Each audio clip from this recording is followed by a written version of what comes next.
inflation has come down. We think it's going to continue to come down, but to get it back to target, which we must do, we're going to have to hold interest rates in what I call a sort of restrictive setting, for some extended period.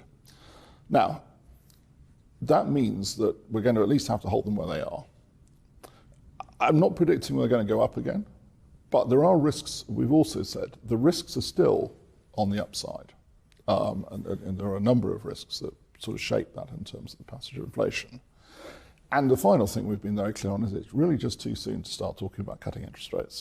Okay, so let me just pick up on the risk to the upside. Yeah. Even though the headline numbers have started coming in, and the last couple of numbers have actually come in lower than what the Bank of England have been forecasting, so that's good. But the wage growth numbers still seem to be quite sticky. Yes. Should we be watching those numbers more closely? And if they do start coming in lower than what you're forecasting, does that remove the pressure on you to stay restricted? Well, we do.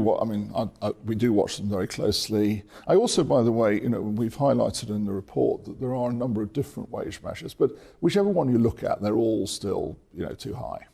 So yes, we should. Now, if they do start coming down, and I obviously hope they do start coming down, that will be an important part of the sort of the picture. Not the only part, but we've highlighted a number in the past and continue to highlight a number of parts of this picture that are important.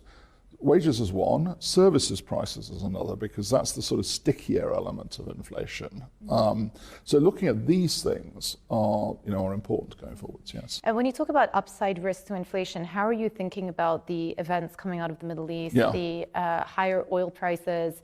All things being equal, would that make you more inclined to keep rates at a restrictive level for longer? Well, first of all, it's a human tragedy, obviously, and I mean that's the most important. And sadly, that's the most important part of this.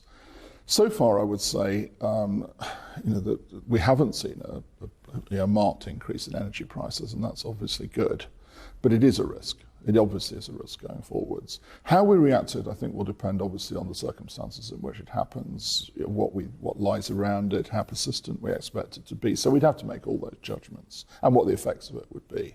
But it is a risk. Yeah. Now, you mentioned as well that it's not the time to be talking about rate cuts. And I thought this line was pretty interesting because as we spoke about in the press conference, the market is not pricing in a rate cut until August 2024. And yet I look at your forecast, you've got growth basically nothing next year, around 0%. You've also increased your forecast for the unemployment rate over the forecast horizon. And 3 years out, you've got inflation sub 2%. So in a normal situation, this actually would be a time where the Bank of England would start talking about rate cuts, not removing the possibility of rate cuts. Well, the reason for that is that we've still got, I think, substantial uncertainty around the sort of the passage of inflation from where it is today at 6.7% down to 2%.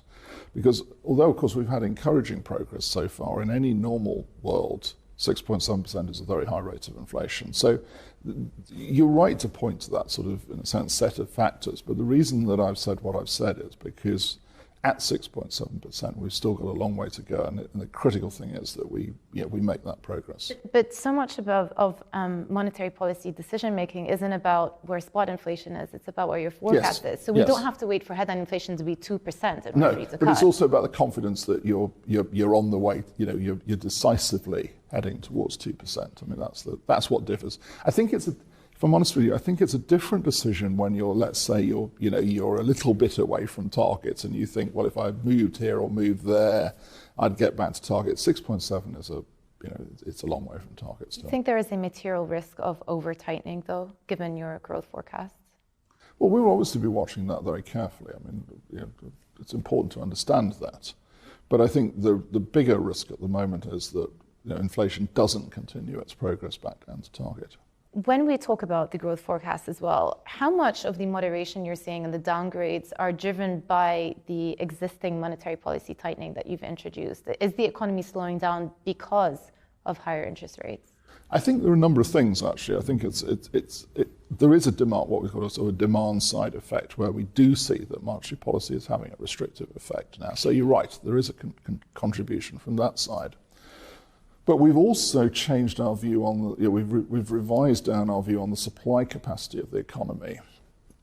We've revised up our view of what sort of medium-term equilibrium sustainable unemployment is.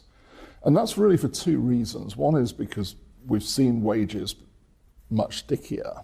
Second is, and in a sense it's another part of the same story, but it's important to draw it out, which is all the evidence we have is that what we call the matching efficiency of people to jobs is not as high as it was. It's reduced. And that again reduces the supply capacity of the economy.